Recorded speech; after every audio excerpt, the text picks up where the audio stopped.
welcome to We Women Want. This is our weekly show where we actually discuss women issues. We celebrate women achievers. We empathize with those who need us. And this is a conversation point, a go-to for every woman who really wants to just come and meet people, of her own kind and discuss issues that matter to all of us. Today, of course, is a moment of celebration. We are joined by Lara Dutta. She is, as you know, she's been Miss World, she's been Miss Universe. After that, she went on to Bollywood. She's also starred in web series. She's forever reinventing herself. She's an entrepreneur, a producer. She's also married to Mahesh, the tennis legend.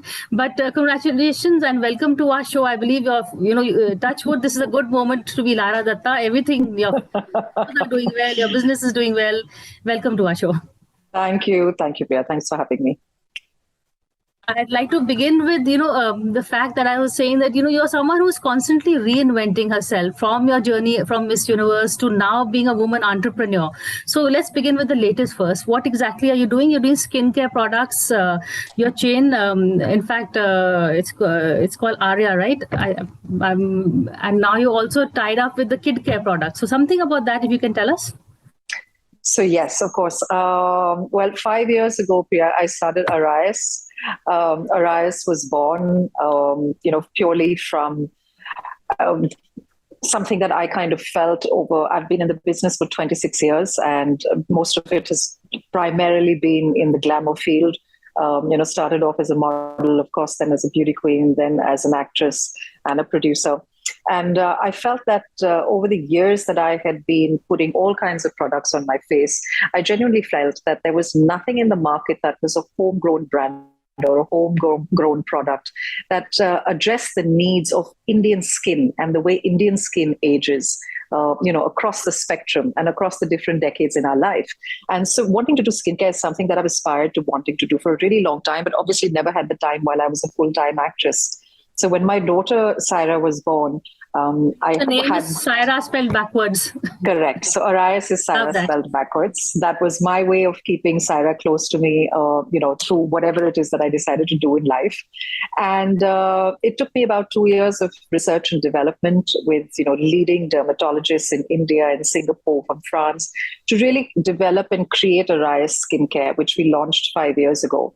Which is a skincare brand that is an extremely affordable brand for Indian skin, really addresses Indian skin and the way Indian skin ages, right through from your 20s down to your 60s and 70s till the time that you would possibly use skincare. And a lot of thought, a lot of consciousness gone behind the brand. Of course, within those 5 years since we've had Arias Skincare, we were also hit with 2.5 years of the entire COVID, period, which was very difficult. And at the start of COVID, all factories were shut down except for those that were manufacturing, essentials. So because of the infrastructure that we had, we were very quickly able to stop the production of the skincare, but start the production of this Arias sanitizer spray can, which was the first of its kind in the country at that time. And we were able to do that overnight. And in that way, we were able to keep our factories going. We were able to keep our employees still employed. And it helped us in a way where we literally got the brand name Arias into almost every household across the country, because the product was available on every e-commerce platform and every site, So these spray cans, which people were using then to spray down pretty much everything that was coming into their homes from outside, kind of became the need of the hour. 2 years from there, we launched Arias Fragrances, which has done really, really well for us. And I think it was a natural progression for me to build out the brand. So in January of this year, we launched Arias Home with the Nilkamal Group. The Nilkamal Group has the at-home stores. There are over 75 stores across the country and growing. So we're present in all the Nilkamal stores, at-home stores across India, pan-India. And the products range anywhere from crockery to glassware to soft furnishings. Now we're coming out with the furniture range that will launch early of next year. And I think since this name and this business has been inspired by Saira, it was only a very natural progression that at some point of time I would venture into, into the space of children and children's wear. And then finding the right partner with First Cry, which is India's largest e-commerce platform when it comes to kids, anything to do with kids, was a perfect fit So Arias Kids was born, which is an eco-conscious fashion brand for children, very much driven by children and for children. So great inputs by the young people themselves who will actually wear these clothes. And it's a conscious effort to create a brand that's also sort of giving back rather than just creating another brand in a space. And I think today children itself are asking really valid questions. They're far more conscious about what they're eating, what they're wearing, the way that we celebrate festivals. They are more eco-conscious than we ever were. So again, the brand has those ethoses, small little things. Our buttons are made out of coconut shells, or wooden buttons. Our tags on the garments when you bring them back home are tulsi seed paper tags, which you can actually plant and grow tulsi, plants from. Our fabrics are all really wonderful organic cotton fabrics, and our packaging is made as much as possible from biodegradable plastics, so it's just everything about the brand, is sustainable and eco-friendly.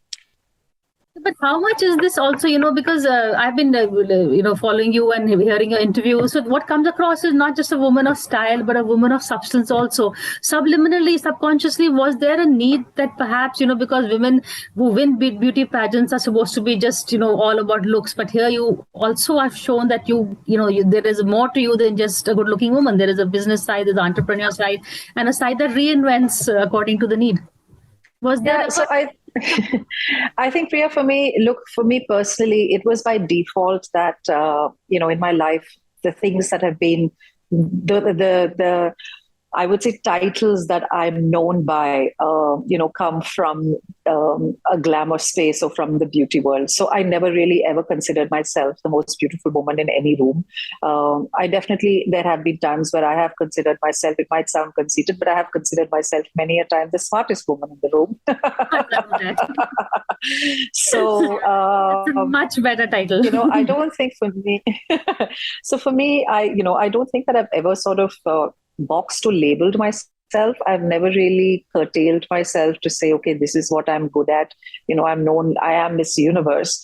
You can't go higher than that. So I'm going to be happy being just that, playing into that perception of myself. So for me, it's always really been, I think being a Fauji kid has played a large part into constantly transitioning through life, constantly reinventing yourself. And, when I was tired of playing just an actor in the film industry, where I was tired of just playing the same kind of roles, and I wanted to see difference. I wanted to see women playing, roles that were not the stereotypical roles that were there. I decided to turn producer. I made Chalo Dilli, and it was difficult. It was difficult being a woman in the film business, because at that point of time, there were not a lot of actresses who were producers.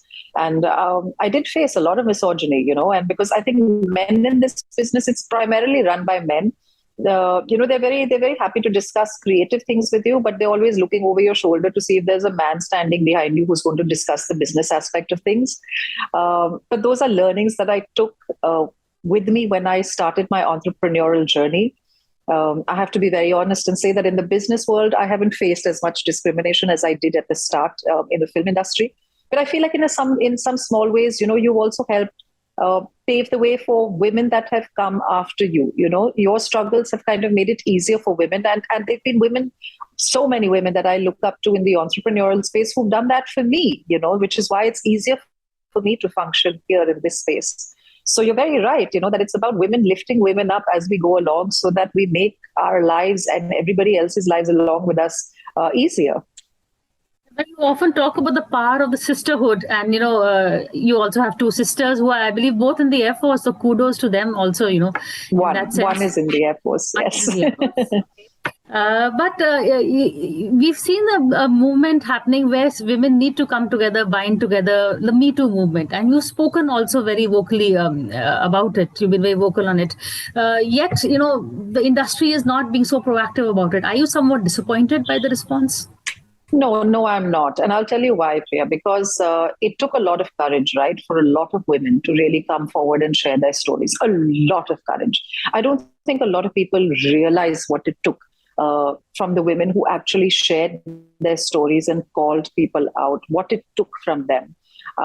there was such a stigma sort of attached. A lot of these women were ostracized for having spoken up, things like that. So I don't think that I'm disappointed, also because today as an actor, and I'm fortunate enough to still be relevant as an actor in an industry that is thriving where entertainment is concerned. With the advent of OTT, today there's so much far better content being made as well for women.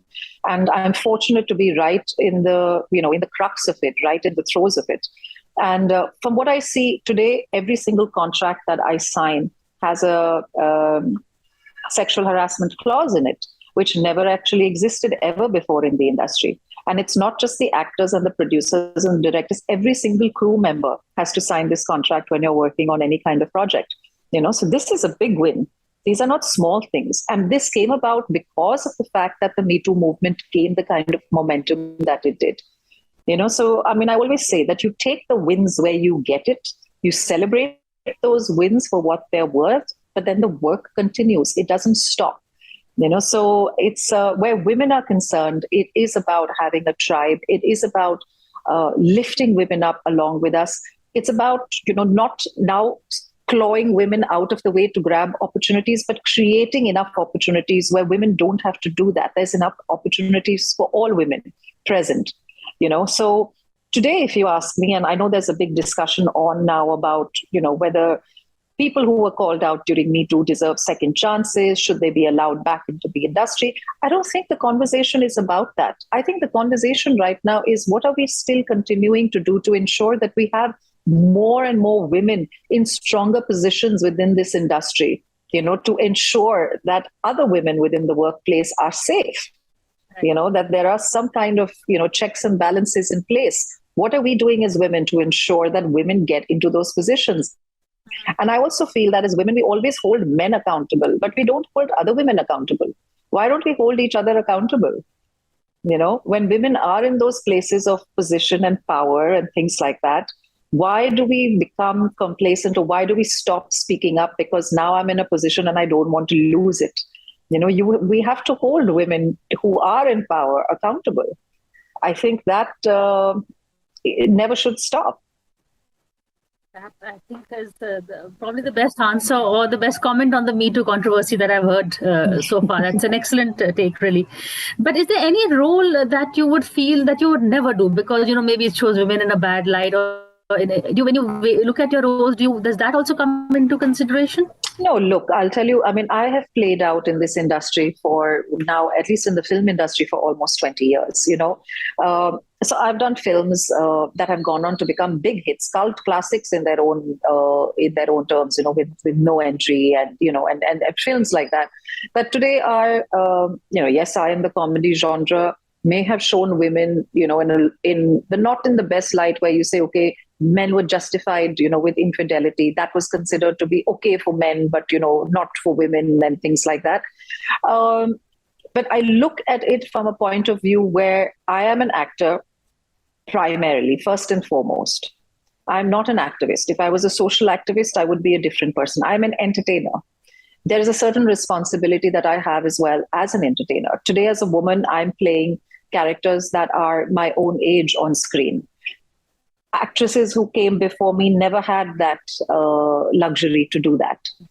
So today I'm playing also characters that are far more relatable. They're not the stereotypical, horrible sass or the self-sacrificing bahu or the, these stereotypes that were idealistic, that weren't even real, and women had no way of finding characters on screen that were totally relatable.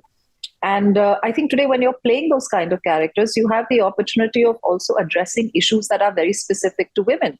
I've just come back today, this morning. I was at a wonderful event around World Menopause Day, talking about menopause and the fact that how little is spoken about it, how little really women are equipped to deal with a phase in their life that is 100% something that every single woman will go through. But today we have the opportunity of talking about these things on screen in a very entertaining way. So they make it relatable. You break the taboo around these kind of topics. You normalize these conversations. And I think that is one of the greatest pluses for me today as an actor to be able to do that, to tell these stories, to act out these characters. That now women are not really being portrayed in stereotypes, but the roles are also going, and you can, a leading film actress can also play the role of a mother, not just a stereotypical bahu. But even in the cases of beauty pageants, now I believe married women, mothers are also allowed to enter beauty pageants. I heard you comment about that also. No, look, I think it is a progressive step, yes, for sure. But being somebody who's actually walked the talk, I would be very curious to see how the organization is really going to work out the logistics of it. Because when I won Miss Universe, I was based in New York for an entire year, and your family is not allowed to live in New York City with you. So as a 21-year-old, I was absolutely on my own. So now if it's going to be a woman who is a young mother or is a married lady, I'm curious to see what, the way that concept has been thought out. And I would like to see, therefore, how the responsibilities of what a Miss Universe entails or that title entails, how that would evolve. So I think it's a fascinating time. I think it's, beauty pageants are no longer just, primetime televised events, which is what they were meant to be at the time that they were created. At that time, television was, it was black and white, and beauty pageant was a very highly televised primetime event that was kind of, played all across the globe. But it's evolved in many ways beyond that. So I think the evolution of pageants is an interesting space to watch. And you were asked that question about objectifying women during your one of your rounds, if you could repeat the answer you gave, and have you, Oh God! Well, it's been 22 years, Priya. I can't remember the answer I gave, but I do believe that I've lived that in the years that I have hence gone forth and gone beyond being the Millennium's Miss Universe. I think that I genuinely meant what I said when I said it does give women, a platform to forge ahead in whatever fields they choose to. And I think I've lived that for the last 22 years of my life, So I hope that I'm a walking, talking testimony to what I said that night on stage. In fact, what about, a little bit about you and Mahesh, how you met? I believe his company was your event managing company, and he, that's how you both met up. We did. So Mahesh had Global Sport World, which used to be a sport and celebrity management firm, and that is how we did meet. But I think for both of us, we're very fortunate to have found each other in life. We're both very hardworking, self-made people. Who very clearly understand the value of discipline and hard work in life. And, we both work together extremely hard at also trying to raise a balanced kid who's not carried away by, the world that she's born into. Now is she going to be an entrepreneur, Bollywood? It's her choice. I think she's just 10 years old today, so it's too young to project, our aspirations on her. But she's very much a young individual in her own right, with a very sharp, very opinionated mind. And I just hope. I think Saira is my life's greatest blessing. She's a wonderful young lady. And I always tell people that I can take only just a very small part of credit. Both Mahesh and I can take only just a small part of credit for that, because she genuinely is a wonderful soul in her own right, and has a very distinct personality of her own. Would love to meet her, and hope one day we'll do an interview with her. But just last question, couple of last questions is, you've acted the role of Indira Gandhi in Bell Bottom. Is there any woman politician, that you would, or a woman leader, or icon that you would like to play the role of? For me, right from my teenagehood, one of the women that was always very inspiring for me wasn't a world leader. I mean, of course, Mrs. Gandhi is an iconic character, and there's no way that you could ever grow up in India and not be fascinated by who she was. But a woman that was always for me a very huge inspiration in my life was Christiane Amanpour. I always wanted to do journalism, and I always wanted to do war journalism. And she was somebody, I think she was one of the first people that brought that world into your living room world over, who made you sit up and to see a woman at the front was very, very empowering. So I think Christiane is still somebody that I greatly admire. I love watching her interviews. She has a very pragmatic yet empathetic take, is a wonderful, speaker, is able to interview world leaders without any qualms, is able to sit down with them and have non-scripted conversations with them. And I love that. So I would say that I don't know if I would ever want to play Christiane. She's still very much around. But yes, definitely is somebody that I would love to be able to interact with. Role pattern on someone like her. In fact, your OTT serial, I think Hiccups and Hookups, is been renewed for a second season, where you play the role of a single divorced mother. Again, roles that are, in terms of empowerment, in terms of, so these are the kind of roles I think that today we are seeing more on screen than just that, as you said, the stereotypical Saas Bahu roles.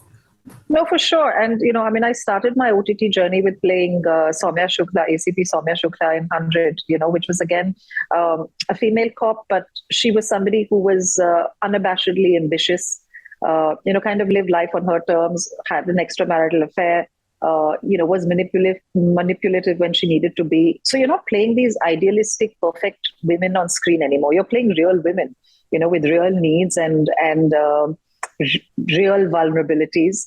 But a lot of times I see out of 90%, I would say, of the scripts that I'm offered, I'm asked to play characters that are very in control, have the answers, are the boss woman.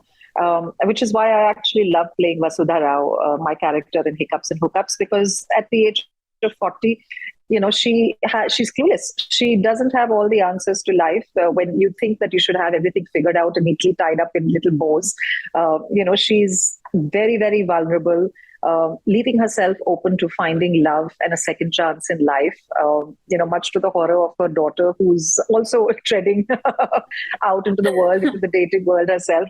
And I love playing characters like that, because those are real women. You don't necessarily have to have all the answers in life just because you're a 40-year-old woman, and your life doesn't need to be over and revolving just around your husband and your kids and your in-laws and your parents and your family.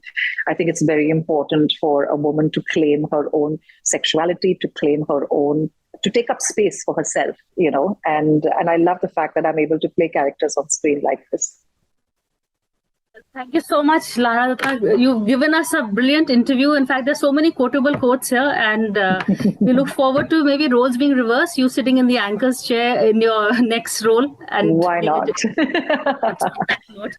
This is a lady who says why not and makes that why not come true. So I do hope you've enjoyed this interaction, as have all of us. Thank you so much.